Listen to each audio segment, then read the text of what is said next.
Hey everyone, and welcome to another video. So lately we've been doing a series of videos about Audible and how to publish your books on Audible. I've been breaking down the entire process for you guys. So we're going to get into another part today, which is going to be shorter, but it's just as important to remember, especially for people like me who are impatient. And I also wanted to break down different things of what to expect from different narrators and how the process works when you're waiting for them to upload files to your book, because I did not know what to expect, and I've had 4 different narrators and they each have had their own different ways of doing things, and so this way you guys can have a heads up as to what to expect at this stage in putting your audiobook up on Amazon, on Audible. So let's get into it.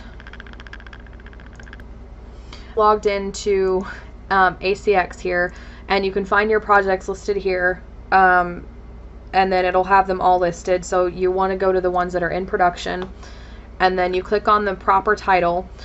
So really quickly, I'm actually going to jump to Assassin real quick because we're actually almost finished with Assassin. So typically what I assumed most narrators would do, and this is what I assumed was the most common style to do things, is that you would just click on your book, and every once in a while, every few days or weeks or however long it's taking the narrator to read and edit the audio files, you would come here and you would have your files just uploaded a little bit at a time. So I can't remember, I don't know if I showed you guys this the last time, but we were on chapter like 14 maybe or something, and so we have all the way up to epilogue, all the way up to the epilogue done. So as you can see, he has not uploaded the last 3, which is the author's note, the mailing list, and the also by, or the closing credits, or the sample yet. So when he does, those will pop up here like this, and you can click the action button and download them or rearrange your chapters however you need to, like if you made a mistake in how they're supposed to be arranged or whatever. So that's what I assumed was most common, and if you're doing an audiobook, you're probably going to be expecting that, but not all narrators do it that way, and I wanted to warn you guys a little bit because I started to panic when I got a narrator who doesn't do it that way. So my main example that I've been using in this series is Hunter. I have jumped to Assassin a few times, but on Hunters, if you look here, there's nothing. And I was like, has he forgotten? Is he not doing it? Why isn't it uploaded? You know, I've been questioning that. And so when I checked in with him, I, just checked in with him and everything else, and he mentioned that he's going to be able to have it done in time and all that stuff. So when you check in with audiobooks, here's a tip. Here's a quick tip. When you're checking in with your narrators, be polite and be like, hey, I was just checking in to see how the process is going. I fortunately had New Year's Eve passed, so I was able to tell him Happy New Year's and ask him how his New Year was and stuff. You don't want to be like, why aren't you uploading it, or where are the uploads? Don't be rude. Just be polite and just mention that, hey, I'm just checking in to see how the process is going. Be polite when you do that if you do check on your narrator, and don't check in with them very often, because they may not want to be spammed or feel like you're pressuring them to hurry up. I usually check in with him. I've done it about once a month, but I'm probably gonna so it really kind of depends. I'll check on him more frequently as it gets closer to the deadline for my audiobook. So what I'm trying to say is this. So the first style is that they upload it every couple of days or weeks or however long it's taking them to do a chapter at a time. The other way of doing it, the second way some narrators do it, is that they record and edit all of their audio files and do it and then upload it in bulk at the end. That's what I'm assuming this narrator of Hunter is going to do, because there hasn't been any uploads, and I did get an update from him that he had, done chapter 1, 2, and 3 like way back, back in November, I think it was. So I'm assuming that he's getting them all done first and then he's going to upload. So one day I'll come in and these will all just be done, basically, is what I'm assuming. So that's the second style that narrators do. So don't panic if you come in and it's been a month and your narrator hasn't uploaded anything. I would just say, hey, I'm checking in to see how the process or the progress is going, and just check in with them and double check. But don't panic and think that they forgot about you or something like that. Just send them a little reminder and stuff like that. So the third way that narrators upload audiobooks is the way that I'm doing it with my narrator of Shifter. And this is specific to Shifter because Shifter has an entire other language in it invented for the dragon shifters in this book. And to make sure that she pronounces everything correctly, what she does is we exchanged email addresses, and so she sends me the audio files of Shifter as she reads them. and sends it to me via email. And that way I'm able to listen to it and I can tell her, hey, you know, you had a mistake here, or you had a mistake there, or this was pronounced wrong at this time in the file.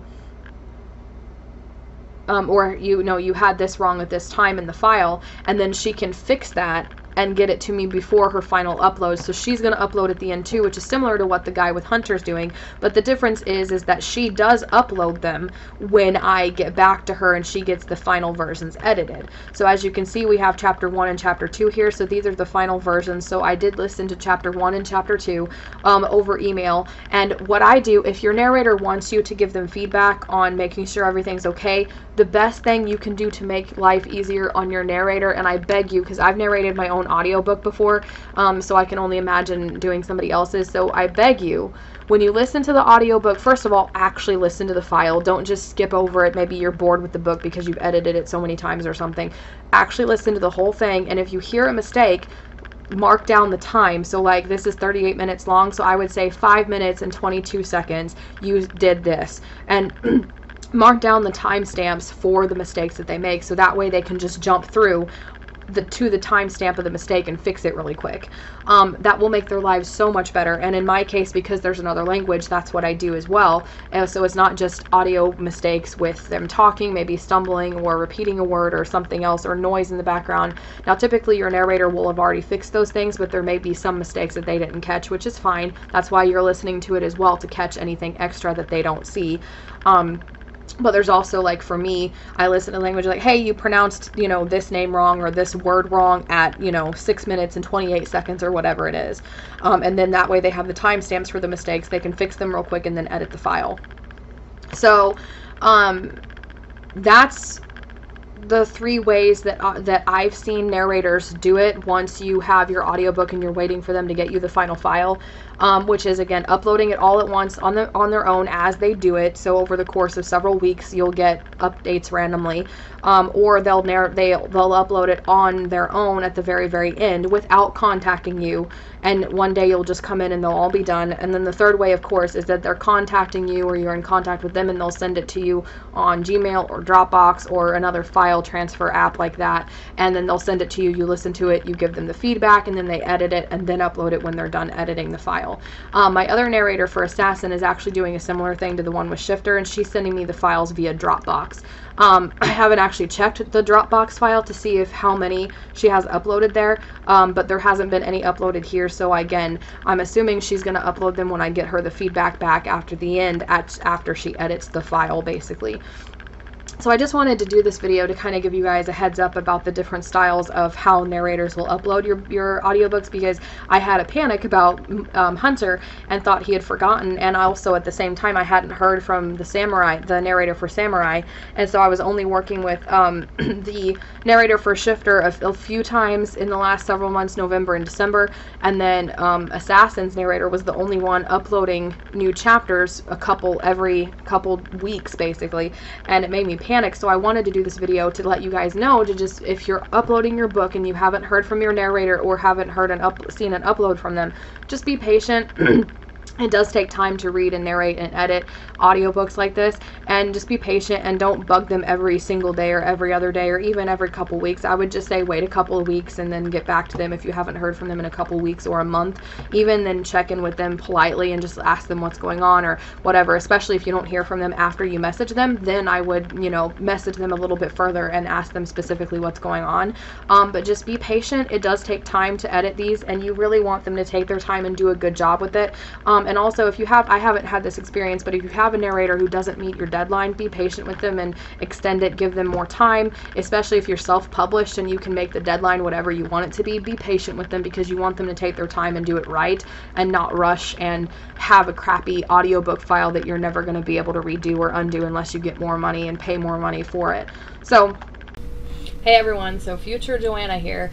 I filmed the audio video yesterday about waiting and the different styles that the narrators do, And I think I filmed that yesterday, and then today I heard back from the narrator of Samurai, and she has a completely different style than the ones that I already showed you. So I wanted to go over hers and kind of add hers in here real quick and insert it into the thing because I thought it was pretty cool. So I heard from her via email, so it's similar to the narrator for Shifter in the sense that she's been emailing me.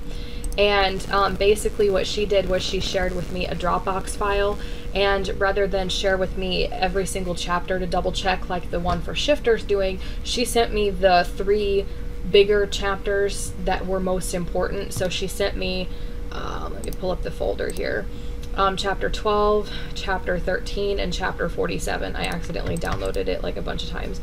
So she sent me 12, 13, and 47, and she had different reasons for why she sent those to me. One of them, let me pull it up here. So 12 is one of the earliest battle sequences, and she wanted to make sure that I liked the pacing of it. 13 had a lot of advisor, so she wanted me to make sure that I liked her voices for the different advisor characters and to make sure that they were all different. And then 47 is when Raiden and the other Chosen appear in the book, which I'm not going to spoil for you, but she wanted to make sure that she voiced Raiden and the other Chosen that showed up correctly, because those are not obviously people that she's not familiar with because they're being narrated by other narrators in the series, basically. And so she sent me those 3, so essentially I would check those out, and I heard from her and she said that she's actually almost done recording and then we'll be able to start editing and mastering. So basically what she's doing is she's recording the whole book, and then she's going to edit all of the audio files and then upload them for me at that point. She just sent me the raw files, so these are unedited and stuff, but they're just the raw files just for me to make sure that the pronunciations, the pacing, the tones of voices, you know, that stuff is fixed. All the mistakes, of course, she'll deal with. So this was a different style than the ones that I had already, so I wanted to insert this in here so again you guys have a full concept of what the styles are when it comes to narrators and what to expect. Based on what I know now, I feel like the more common thing is for the narrators to read the whole book, like to record the whole book first and then edit it on their own and then upload it in bulk. Whereas like Ethan, the one for Assassin, did it, you know, chapter by chapter, where he'd read a chapter, edit it, get it uploaded, and then do the next one. So it was every week or so I was getting new updates. So I hope this video has really helped you. Just remember to try to be patient. I know it's hard for me too. And just give you guys a little bit of a heads up about what to expect with this. If this video has helped you, please give it a like. Especially give it a like for all the narrators' hard work on the Valiant series. Please like it for them. Be sure to subscribe for more writing and reading videos every Monday, and especially to continue following this series about uploading audiobooks to Audible. Also, if you are just now coming into the series about uploading your audiobooks to ACX or Audible as it's called, if you're just now coming into it and want to see the last video, check that out here. In that video, we discussed the process after you choose your narrator, which is the next step, the 15-minute checkpoint, and I detailed about when the files come in and how, you know, the breakdown of this area here and how, you know, you can download files and all that stuff. So check that out here. It kind of breaks down the whole process for you, and I talk about a few other things in that video as well, so you don't want to miss that.